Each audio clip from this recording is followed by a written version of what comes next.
وكما عبدالرشيد حسن نور جنان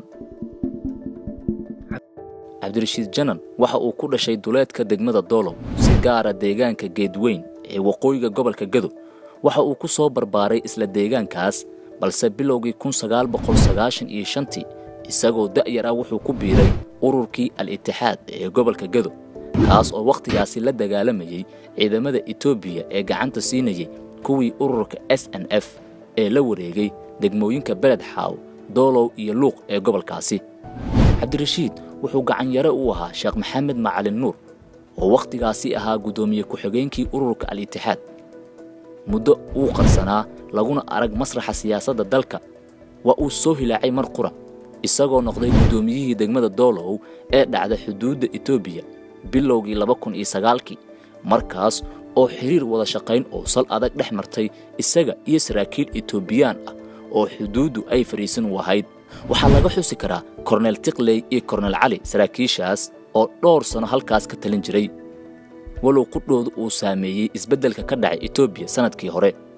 gacan saarka uu saraakiisha Itoobiya la lahaa ayaa sabab u noqotay in ay garab ka siiyaan in gacan bira lagu qabto cid kasta oo ka hor timaada siyaasadda maamulkiisa waxayna buddig u noqotay taasi inuu lacago ku bixiyo hirgalka arintaas inta la og yahay siyaasadihiisa guracan waxay saameeyeen xildhibaan Barre Hiiraale xildhibaan Maxamuud Sayid Aadan iyo xildhibaan Xasan Deeq oo Itoobiya ay xirtay dalab isaga ka yimid awgi عبدالرشيد جنان waxaa lagu eedeeyay inuu geystay tacadiyo ka dhan ah aadanaha waxa kamida inuu dad dilay sidoo kale inuu maxaabiis badan ku xadgudbay sida ay sheegeen hay'adaha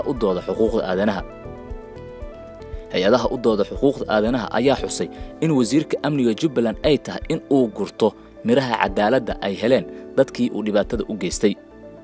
hay'adda Amnesty International oo u dooda xuquuqda aadanaha ayaa sheegtay in Cabdirashiid Janan looga shakisan yahay inuu mas'uul ka ahaa dambiye ka dhan ah shuruucda caalamiga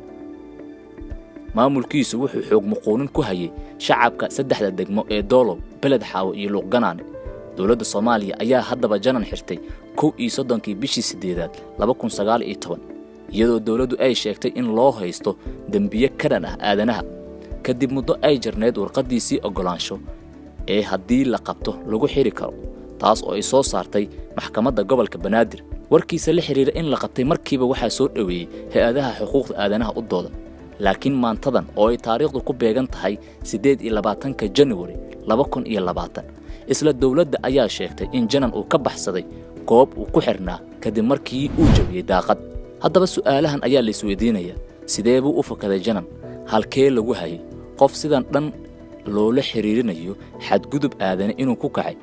sidee uga baxsan karaa gacanta dawladda yaa qaadanaya mas'uuliyadda